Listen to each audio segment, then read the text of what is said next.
Hello everyone, जय गुरु जी to all of you. कैसे हैं आप सब? होप आप सब अच्छे होंगे। तो आज इस वीडियो के अंदर मैं बात करने वाली हूँ आपसे होली रिलेटेड रेमेडीज की।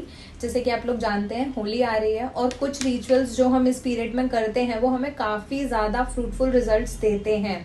तो यहाँ पर मैं आप लोगों के साथ 2-3 उपाय शेयर करूंगी जो कि आप कर सकते हैं अगर आपको रिक्वायरमेंट है। अगर आपका किसी का भी पैसा आपकी फैमिली में स्टक हो गया है या आपका पैसा स्टक हो गया है तो आपको क्या करना है, आपने एक सफेद रंग का पेपर लेना है, ठीक है। और जो लाल चंदन होता है जिसको हम रोली भी बोलते हैं, उससे उस पर्सन का नाम लिखना है जिनसे आपने अपने पैसे लेने हैं, ठीक है। पूरा नाम लिखिएगा। और अगर आपको डेट ऑफ बर्थ पता है तो बहुत अच्छी बात है, आप डेट ऑफ बर्थ भी लिख सकते हैं, और नहीं पता तो स्किप कर सकते हैं।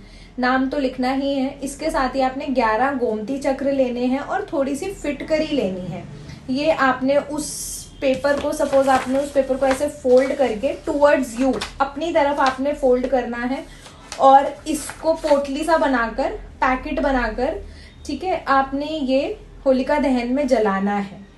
और जब आप जलाएंगे तो आपने 11 बार क्लॉकवाइज, ठीक है, एंटी क्लॉक नहीं बोल रही हूँ मैं, क्लॉकवाइज आपने परिक्रमा करनी है 11 बार। और आपने बार बार मन में अफर्मेशन देनी है कि मेरा पैसा रिकवर हो गया है, मेरा पैसा मुझे मिल गया है, मेरा पैसा रिकवर हो गया है, ठीक है। ये आपने अफर्मेशन देनी है।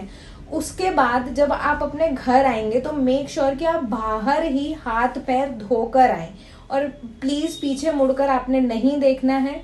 तो ये उपाय आप कर सकते हैं अगर आपके पैसे स्टक हो रखे हैं, लंबे समय से कोई आपके पैसे नहीं दे रहा है, तो ये उपाय आप कर सकते हैं। नेक्स्ट रेमेडी, अगर आपके घर में किसी की हेल्थ नेगेटिवली चल रही है, इम्पैक्ट हो रही है बहुत ज्यादा, या कुछ ना कुछ बार बार मेडिसिन पे खर्चा हुए जा रहा है, तो आप ये उपाय कर सकते हैं। आपने एक प्लेन पेपर लेना है और उस पर उस पर्सन का नाम लिखना है जो भी हेल्थ इश्यूज फेस कर रहे हैं, और आपने उसके अंदर काली उड़द की दाल, टूटी हुई काली उड़द की दाल डालनी है, और थोड़े से आपने काले तिल डालने हैं, ठीक है। ये तीनों चीजें इसमें डल जाएंगी। थोड़े से काले तिल, थोड़ी सी जो टूटी हुई उड़द की दाल वो डालनी है, और काजल डालना है। ये तीनों चीजें आप डाल दोगे उस पेपर के अंदर, ठीक है। इसको अगेन आपने 7 टाइम्स एंटी क्लॉकवाइज अपने सर से घुमाना है, या जिस भी पर्सन की हेल्थ नेगेटिव इम्पैक्ट कर रही है उनके सर से घुमाना है, और ये आपने जाके होलिका दहन के अंदर डाल के आ जाना है, ठीक है। तो ये हमारा दूसरा उपाय। ये आप तब भी कर सकते हो अगर आपकी शनि की 7.5 चल रही है। ये उपाय आप तब भी कर सकते हो अगर आपके काम नहीं बन रहे हैं, शनि की महादशा चल रही है तो भी कर सकते हो, और अगर आपको कोई हेल्थ इश्यूज हैं तो भी आप ये उपाय कर सकते हो। तीसरा उपाय, अगर आप राहु से ज्यादा परेशान चल रहे हैं तो आपने गोला लेना है, नारियल लेना है। एक तो पानी वाला नारियल होता है, हमने वो नहीं लेना है। जो गोला होता है, सूखा गोला, सूखा गोले की जो गरी होती है वो आपने लेनी है एक। उसको आपने 7 टाइम्स एंटी क्लॉकवाइज घुमाना है और उसको होलिका दहन में डालकर आ जाना है। ये जो लास्ट वाली रेमेडी बताई है ये हर कोई कर सकता है, जिसको भी लग रहा है कि मेरी हेल्थ ठीक नहीं चल रही है या मेरी लाइफ में कुछ पॉजिटिव हो ही नहीं रहा है, तो ये उपाय आप कर सकते हो। अब यहाँ पर मैं लास्ट में आप लोगों के साथ एक इन्फॉर्मेशन जरूर शेयर करना चाहूंगी। जैसे कि आप लोग अब रील्स देखना शुरू हो जाएंगे, काफी सारे लोग कहेंगे कि होलिका दहन की राख अपने घर लेकर आए। देखिए, अभी मैंने जो आपको उपाय बताए और ऐसे ही आप काफी सारे एस्ट्रोलॉजर्स की रेमेडीज देखेंगे तो वो आपको उपाय में उतारा करने के लिए ही बोलेंगे, ठीक है।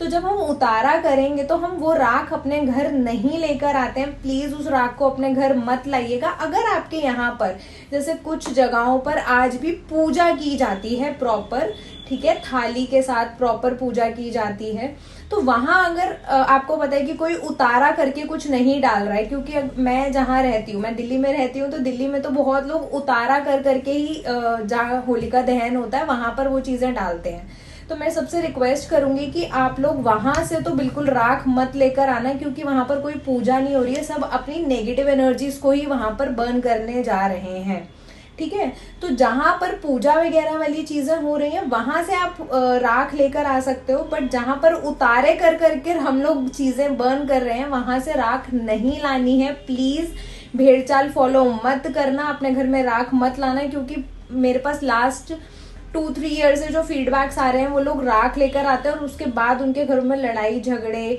कर्जा और भी मिसहैपनिंग्स ऐसी न्यूज लोग शेयर करते हैं, तो मैं सबसे रिक्वेस्ट करूंगी कि प्लीज राख मत लेकर आना, ठीक है। आपने सिर्फ अपनी नेगेटिविटी बर्न करनी है। होप ये वीडियो आपके लिए हेल्पफुल रही होगी। इसको अपने फैमिली एंड फ्रेंड्स के साथ शेयर कर सकते हैं, स्पेशली जिनके पैसे स्टक हैं, जिनको हेल्थ रिलेटेड इश्यूज हैं, और जो लास्ट वाली रेमेडी बोली है वो तो हर कोई कर सकता है।